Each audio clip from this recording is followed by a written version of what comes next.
Hi guys, Jessie here, and welcome back to my Star Wars Rebels reaction series. So on the last episode, we finished Season 2.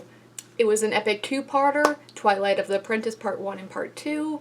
We had a bunch of stuff happen. We had Maul arrive, we had Maul leave, we had Kanan be blinded by Maul. We got rid of every single one of the Inquisitors that we have known, and one extra that just kind of showed up to die. And we kind of had to say goodbye to Ahsoka in the last episode. She had a confrontation with Vader. It was very sad, very emotional. I cried a little, and by a little I mean a lot, because Star Wars makes me cry. It happens. Ahsoka and Anakin had their long-awaited reunion. They have not really seen each other since they said goodbye in the Clone Wars, I think. I think the last time they saw each other was when Ahsoka was running off to go be in the Siege of Mandalore and Anakin was running off to go be in Revenge of the Sith. But yeah, the Sith Temple blew up. Vader made it out. Ahsoka kind of made it out. We saw her silhouette, which apparently in the original release was a lot more vague, but that's not a real surprise based on my out-of-order watch, and oops, watch The Mandalorian, she's in there, can't die here. But I'm also really interested to see what the Sith holocron that Ezra ended up picking up actually does, because we've seen what it does within the temple, and it's kind of this key to everything. It opens doors, it allows you entrance to basically a weapons factory. Again, everything about the episodes were very KOTOR, so of course there's a big Sith weapons factory. But we don't really know what the holocron actually does outside of the big bad scary Sith temple. Does it give you power? Does it give you information? Can Ezra even open it at this point? Can any Force user open it? Or does it have to be a Sith? And if it has to be a Sith, well, either you have to go find one to open it for you, or you gotta go become a Darksider yourself, which I feel like is the path that Ezra's going on at the moment, just based on, you know, the ominous tone of the final shot of Ezra staring creepily at the Sith holocron as the red light shines up in his eyes, turning them red for a brief second. Yeah, no foreshadowing or imagery there at all. It's nothing to worry about. But with that, I'm really excited to see where Season 3 goes, and how all the things that happened in the Season 2 finale kinda lead in to the plot of the third. So with that, let's go ahead and jump into Season 3, Episode 1. Already causing trouble. Oh. Hey. What? Oh! New I haircut. hand it to you, kid. This was a pretty good plan. You've been on a roll. Hey, I'm just getting started, buddy. Now come on, let's move. Another time skip. Got rid of the Aladdin cut. Not sure if I like it. No rocket, it's too loud. Now jump.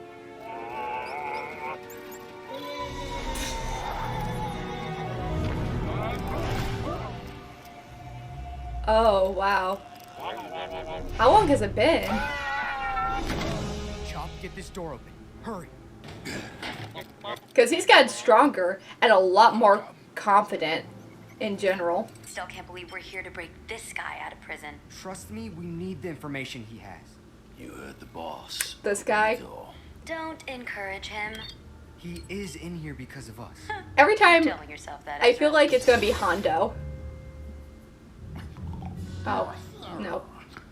Who's the pig? Yep! Bandogo. And Ezra Bridger. My, look how you have grown. It's always Hondo. Yes, we do. I'm sorry, we? Yes, me and my business associate, Turba. You wouldn't believe the secrets he knows. You're right, I wouldn't. Now we're rescuing 2 people.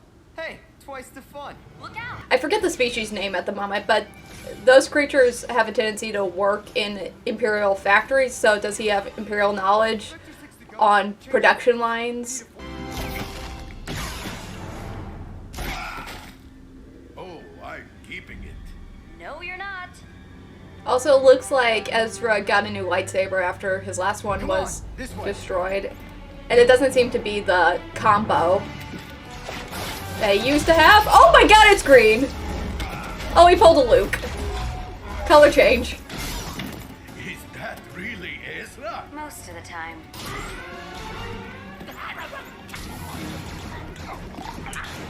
Oh no, little legs! Keep running! What do you mean the deal's off? No, Turbo, wait! Oh! No! Well, I guess the deal is off. Oh my god! If this wasn't a kid's show, that pig would have been just vaporized into a spray of red. Just mist. Going to. Don't worry, Sabine. I got us. Man! I'll get us out. They got a lot more murdery.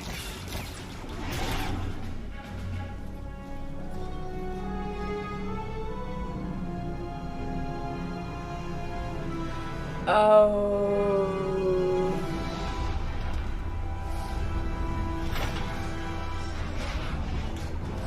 The thing is, he's not even controlling the ship. He's controlling the person. This feels like a really dark turn for Ezra's connection to the living force. Because he's always had a connection to creatures, but the fact that now he's able just to mind control them into having him kill his buddies. And then jump off a cliff. When did Kanan teach you that? He didn't. Oh, no, no. Oh, that was a dark side look. This bitch has been opening that holocron and reading stuff he shouldn't. Watching? I don't know how holocrons work.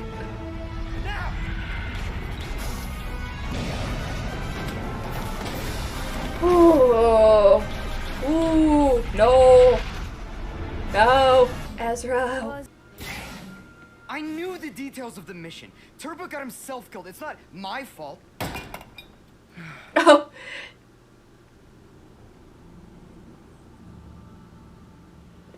I was excited about the pod racing poster, and now I'm concerned about the helmet that's glowing red. Red eyes are never a good thing in Star Wars.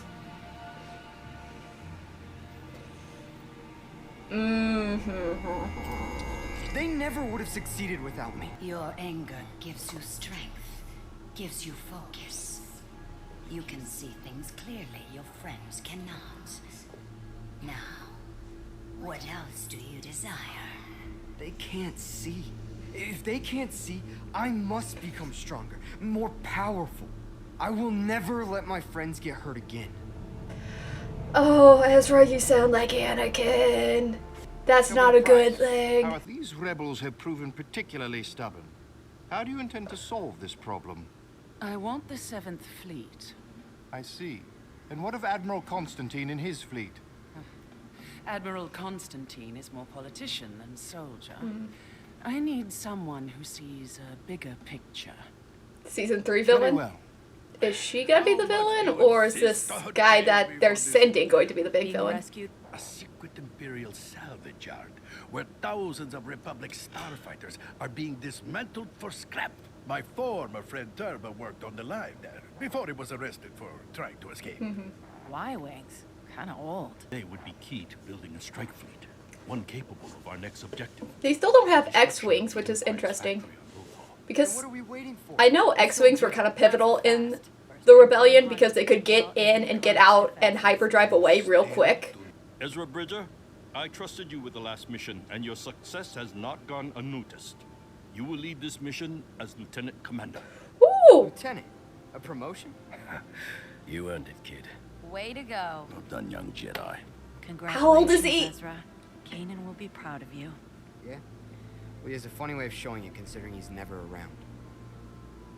I mean, yeah, he's capable. Also, where's Kanan? Okay, just meditating and having snails crawl over him. Oh, that he got the full Jedi beard now. I see you. Come to me. Maybe don't. Kanan, I was hoping to see you at the briefing. You know, he blames himself for what happened to you and Ahsoka. Well, I don't. Tell him that. Tell him that. Yeah. Has Kanan just kind of distanced himself from everyone? Kanan, Yeah, I've heard. The Sith holocron? You opened it? Yeah, I opened it. So what? Ezra, you know only someone who uses the dark side can open this thing. Well, the things I've learned from it have really helped me. You're using it? Maybe you should too. You might actually learn something. Ezra, do you have any idea how dangerous this path is? Anger offers quick results, but it's a trap. Not for me! I can't let you keep this. Not for I you, don't need it. because he's Just like I different. don't need you. That felt very much like, you're not my real dad. Angst there. Ooh.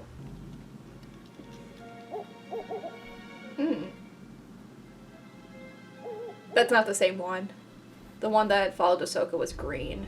But do these creatures have a connection to the Force anyways? Because yeah, the one that followed Ahsoka was like a bright greenish color. But that doesn't mean that they're not special, like just normal creatures. Because there's a lot of creatures out there that have connections to the Force. We saw them with the space whales and a couple other things.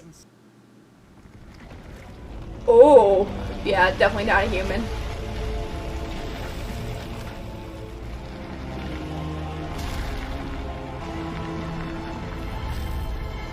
Oh. Hello. Hi. Hi, Space Moose. Brace yourself.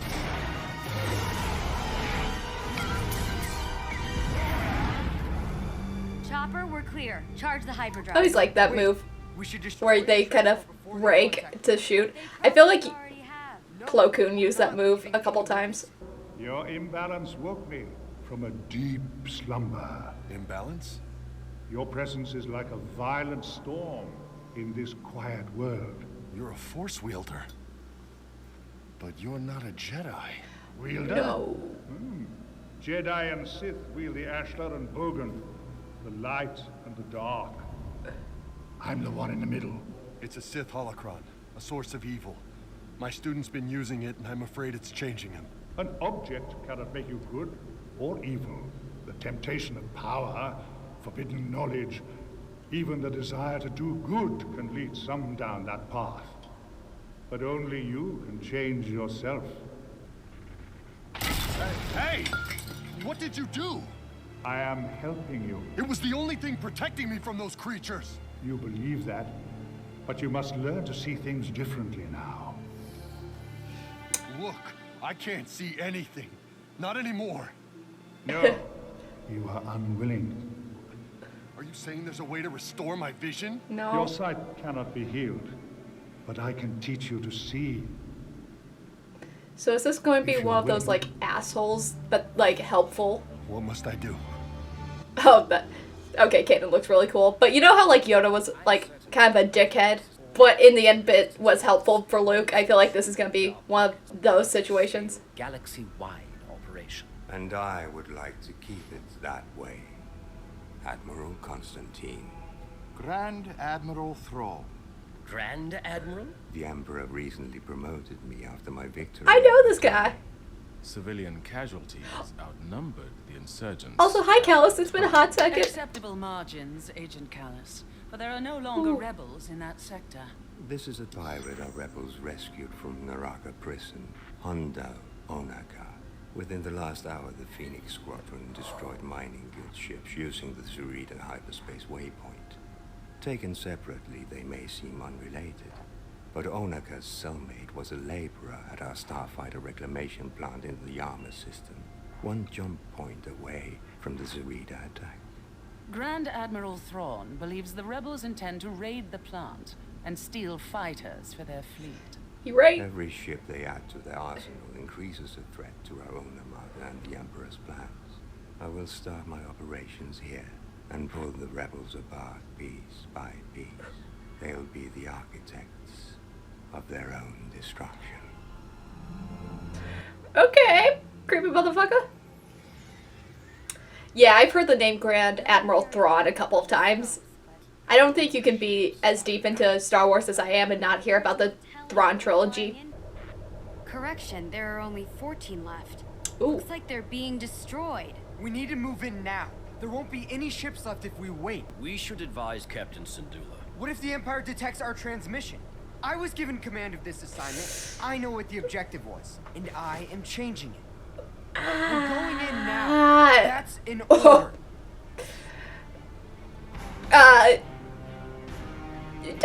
Don't yell at Rex. He has more experience than you.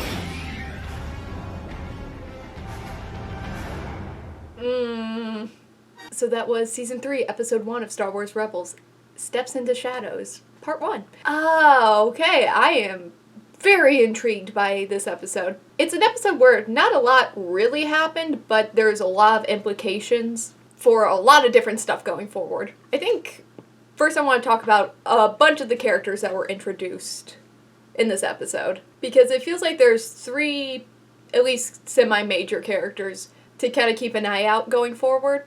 Bendu, Governor Pryce, and obviously Grand Admiral Thrawn. So let's start with Bendu, the kind of moose creature that also sees into the Force. And we have seen a lot of different cultures and creatures that see the Force differently than Jedi and Sith over the years. Like the Night Brothers and the Night Sisters, while they still tap into the dark side of the Force, they do it in a different way than Sith and traditional Darksiders. And during the Mortis arc with the brother and the sister, there was also the father, who was more of a neutral figure of someone, and if I remember correctly, admonished Anakin for looking at the Force as strictly Sith and Jedi, and he seemed like a more neutral figure in all of it. We know that the Force itself is neither light and dark, but the way people use it is light and dark. The Force is just the Force. It is the person who wields it that makes it light or dark. And I know a lot of people like to talk about the concept of a gray Jedi.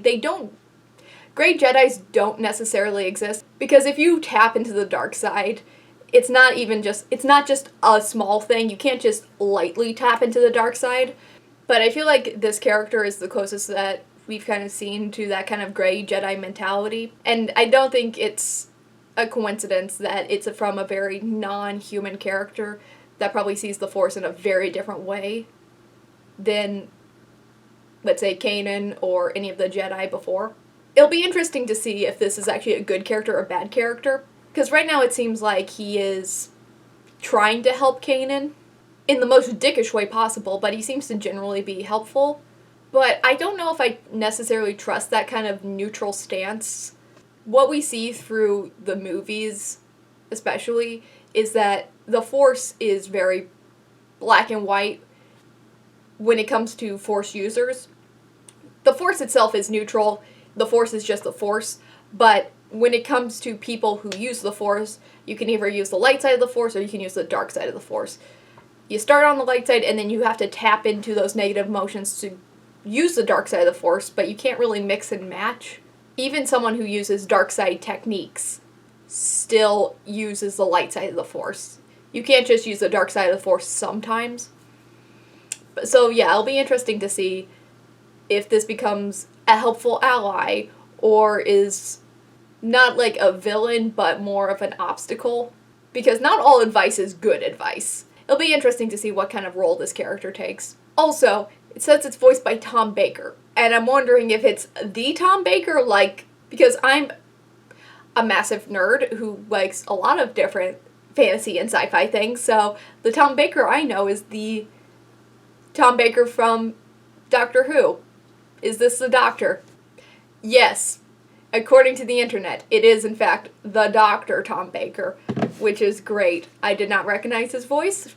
That's fun. Now, the other big introduction, which I feel like more people were excited about when this episode first aired, was that we got Grand Admiral Thrawn, who's also apparently voiced by kind of a notable actor, Lars Mikkelsen, which I'm pretty sure is Mads Mikkelsen's brother? Yeah, I've known about Thrawn as like a character for a while, even before he was mentioned in The Mandalorian, and apparently Ahsoka's trying to find him, which kind of sucks that I know that character is definitely going to survive, but that also makes me think that this is going to be a character who's going to play a big part in the show and is probably going to be the villain until the end. But I know about Thrawn just through hearing my friends talk about Thrawn. I know that the Thrawn trilogy is like a big book series in Star Wars. I guess it's technically Legends now, but I just know that Timothy Zahn's Thrawn trilogy were some of, like, the highest regarded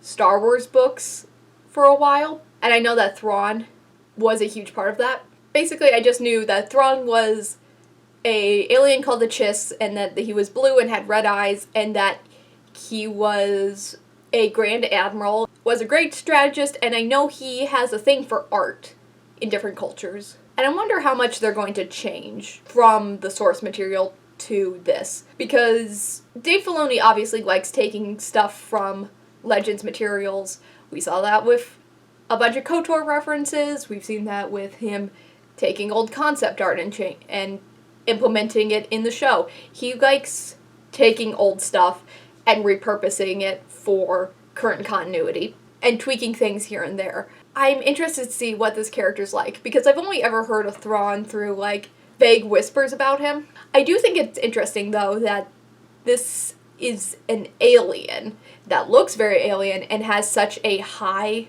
ranking position in the Empire, because the Empire is notoriously anti-alien. So to get this high ranking of a position within the Empire and be a very alien-looking alien, you have to be damn good at your job, to the point where the Emperor kind of brushes away the alien prejudice and giving you such a high-ranking position. I mean, he's intimidating. I think Lars Mikkelsen's voice is just generally a huge part of that presence. Like Alan Rickman as Severus Snape, he has that kind of soft-spoken whisper, but it has such a gravitas to it that you can't help but just be enthralled. Also, he seems to have his little lackey in Governor Price. We've heard her name before, I think. I think she was supposed to be the governor stationed on Lothal. I think during, like, the parade episode we heard her name. But yeah, she seems to be his right-hand woman, or henchman, maybe. Just wanted to mention her because she's voiced by Mary Elizabeth McGlynn, who I know from being Zara in Critical Role, but also a bunch of other stuff. The one that comes to mind immediately is Cowboy Bebop.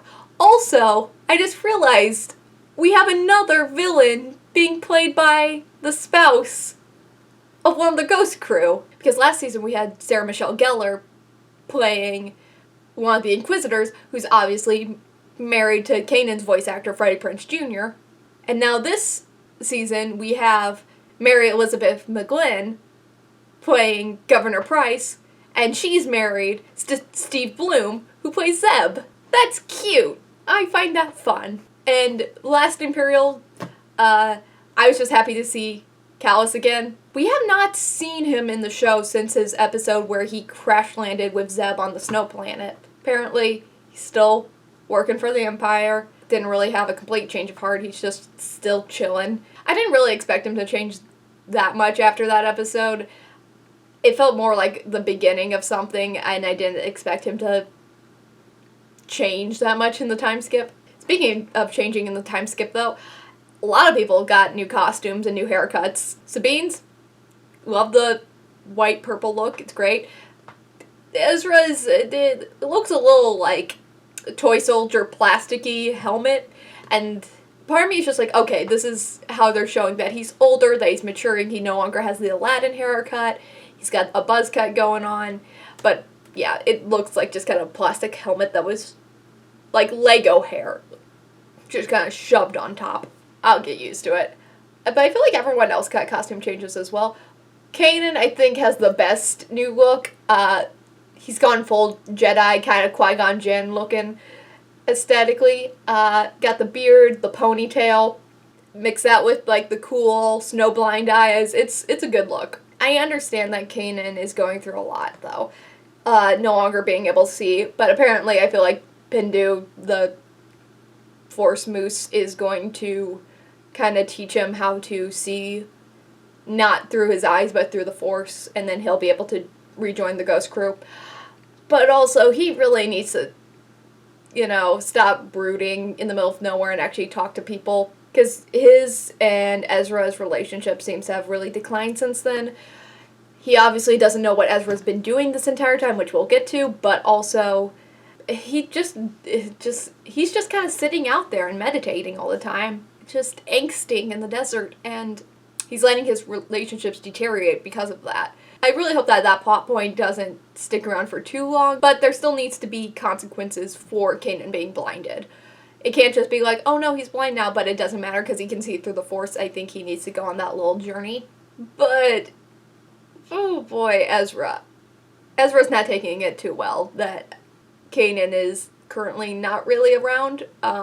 He's been tapping into a Sith holocron, and then he gets angry that Kanan is mad at him for opening a Sith holocron. The knowledge in there ain't good. Like, he has good motivations, but tapping into the dark side is only going to lead to bad things. It's not the path to heaven that's paved with good intentions. And I don't think Ezra's going to the dark side, because his motivations and his reasoning for all of this is very much a story we've already seen. It's Anakin's. Anakin wanted to save Padme. He tapped into the dark side to do it. It failed miserably. And then we got Vader out of it. We've been there. We've done that.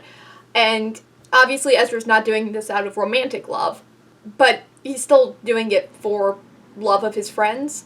But we've already seen that. So I think Ezra's story is going to be a reflection of Anakin's, where Anakin never learned to not have attachments and never learned to let go.